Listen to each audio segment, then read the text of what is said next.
details are hard in session view that like maybe only happen one time because it's more loop based. So you can see like at some point when you're playing around with ideas, you're probably going to have to move over to arrangement view, right? Okay, let's talk about a couple other things here. Basics of session view. So I'm going to launch this chorus. Okay, every track has some basic controls here. And again, it's like vertical. So this controls the beat, whatever that is titled. So if I want to turn down the volume, let's just solo out that track. That S down here is going to just mute everything else and just play the track I'm focused on. So I can just turn down the volume. Right? Turn up or down.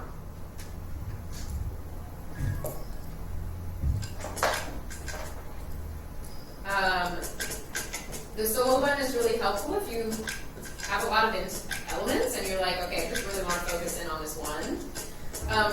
The button here that numbers each track doubles as like a mute button. So if I start muting things, we're going to see everything gray out. Right? So that's mute, solo, volume, and then this cute little knob right here is the panning knob. Let's listen to the drums maybe. So if we take that to the left, it's going to go all the way out of the left speaker only. If we take it to the right, it's going to go out of the right speaker. So that's something that you will probably not use much of at first, but when we get a little further down the road and we talk about like mixing and, you know, we might talk a little bit as we go with like audio effects and things like that, but panning is a nice way, like, you can imagine if everything's just straight down the center, it's not going to give us this like kind of full spacious experience of the music. When we like say, for example, you're listening to an orchestra in physical space, the violins are on one side, the basses are on the other. So we kind of mimic that digitally by placing things around the stereo field with that panning knob. All right. Let's see, what else from arrangement view is starting and stuff. One important thing, if you notice when I'm like launching clips, let's talk about quantization and just how it works in a row. So basically, actually let's listen to something that's a little easier to notice what's happening here.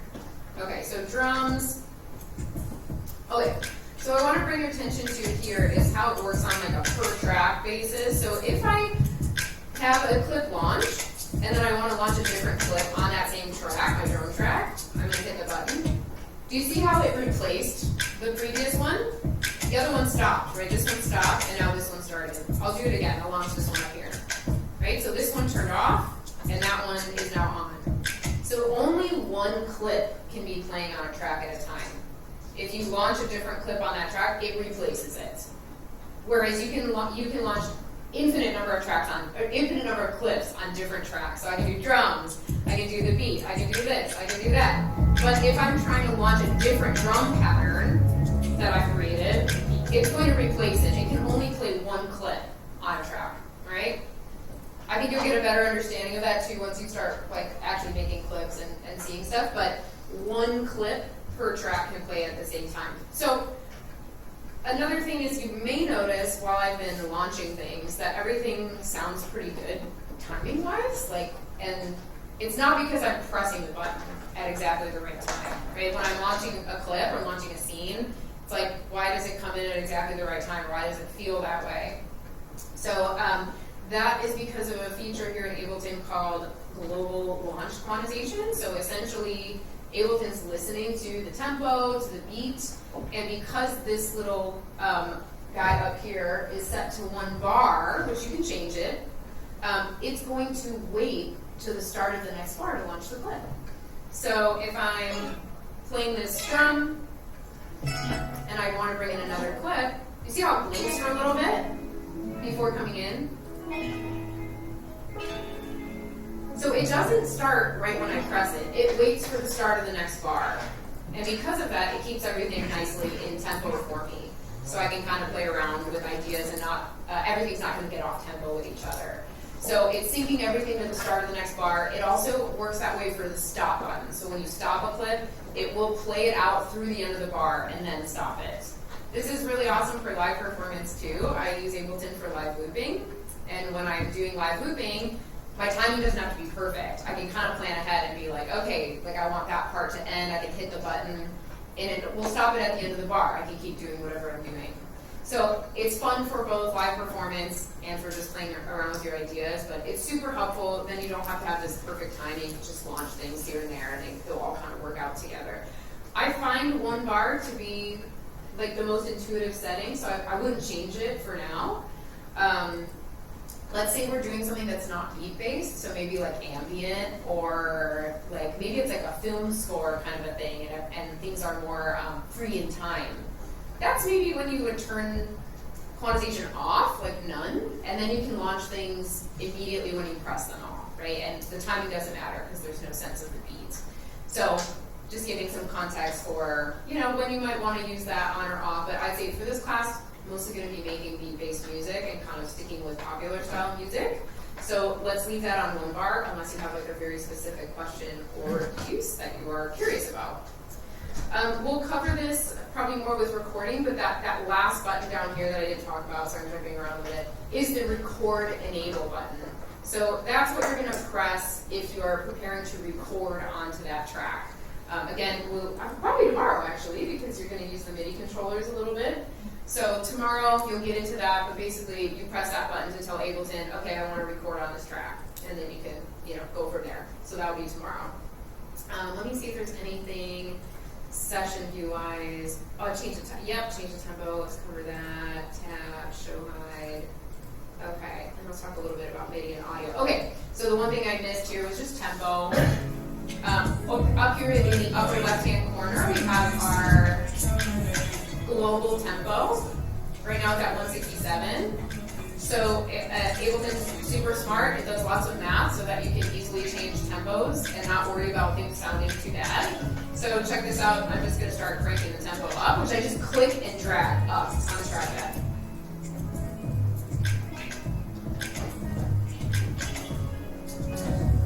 I feel like nobody this age is going to appreciate that as much as like earlier days where things could not change tempo without everything sounding like garbage. But so it's very smart. It can just kind of reanalyze the tracks and spit out the audio back to you at the new tempo. We can slow it down to, if we go to 80. And sometimes you'll hear some weird like artifacts and stuff when the tempo is way different than the original. But I mean, for the most part, it does a pretty good job. So while you're working, you can easily shift tempos around if you're, not sure where you're going to land yet, things like that. So tempo, and then along that note, we also have our time signature up here. At some point, you'll get into theory a little bit more, but I would say unless you're, for now, unless you're a musician used to other time signatures, let's stay in 4/4, where there's 4 beats per measure. Most pop music is in 4/4, like almost all of it. Other common time signatures you might encounter, though, are, even in pop music, are 6/8 and maybe 3/4. Yeah, probably just those, honestly, for pop music. Like a lot of it's those 3. Sometimes you'll get in odd meters too, but let's stick in 4/4 for now. The song's in 4/4. If you want to end up changing it, you just click on it, type in the number, and hit enter. Very simple. This guy right here is your metronome.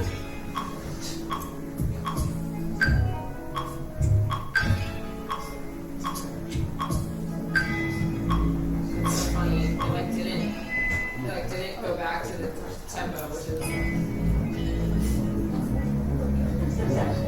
hysterical. Okay.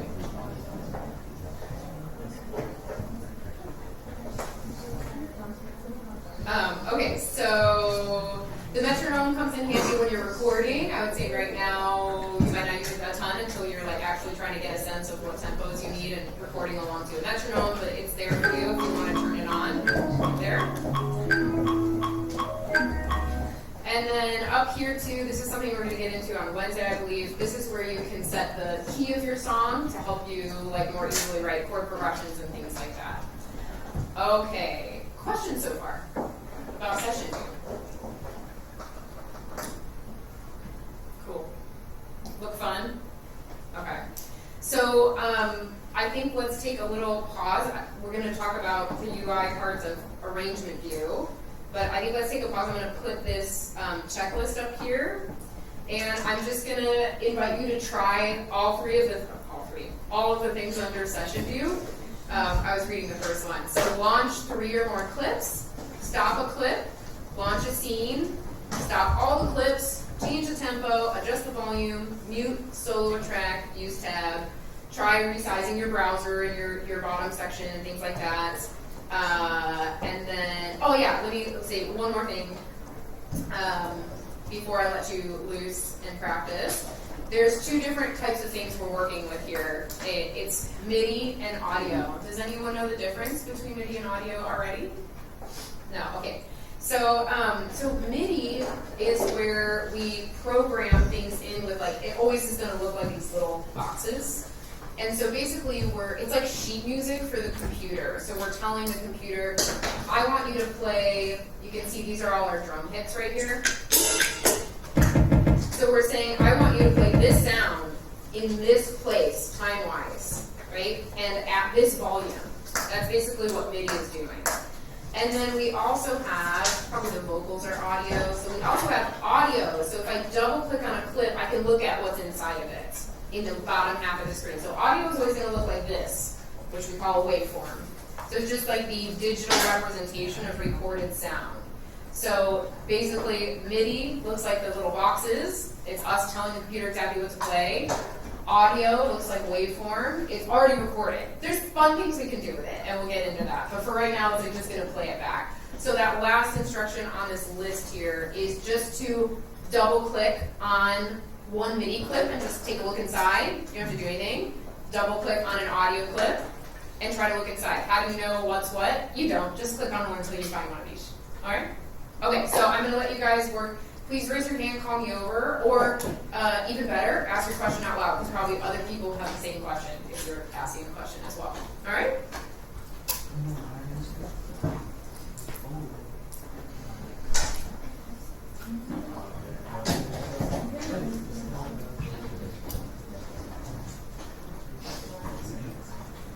Anyone with your stuff? You're just using it without saying it. Yeah. I have a question. How does it not like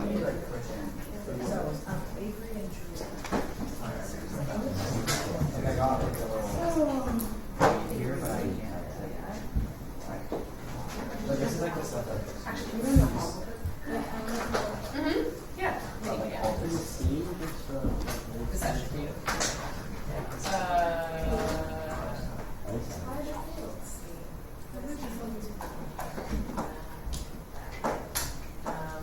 This could be a licensing problem. No, it's not. Thank you.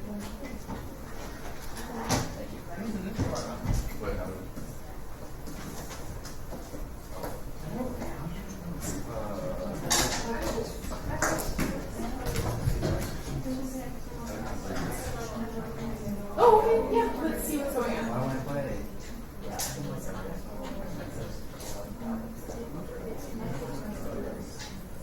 Okay, so in your settings, you can get to turn up here. I just need to shortcut. Audio tab.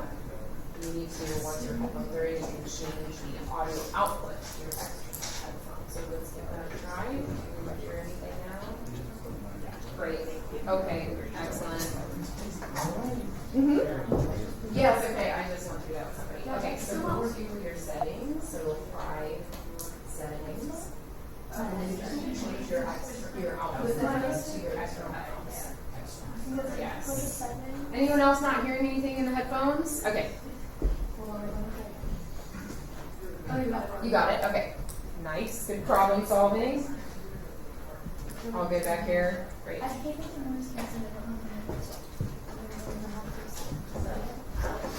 What's up?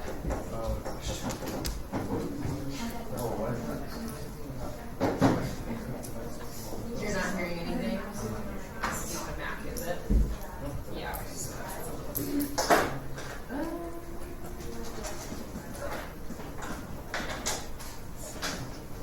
Nope, I got it. Yeah, you got it. Okay.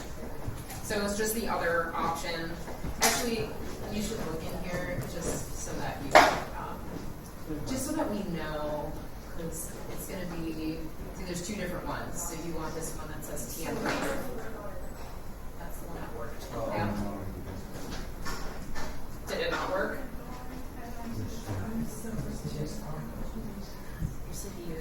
really crazy too. Here, let me do one more.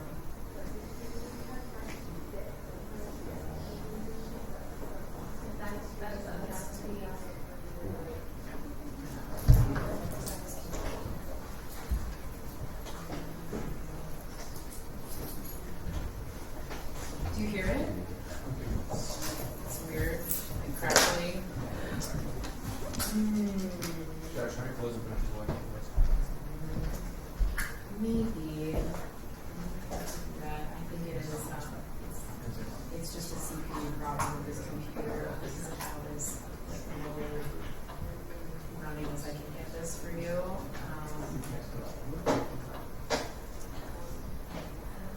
Well, you can. Let me just give you one latency. Is that any better? I don't think it's going to change it much.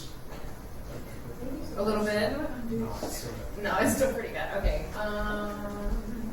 Oh yeah, no, this is the audio interface issue. So,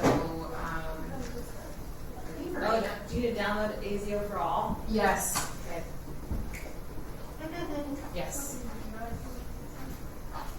It's making the CPU go nuts because the sound card can't handle what's happening here. Let's open up the browser. Yeah.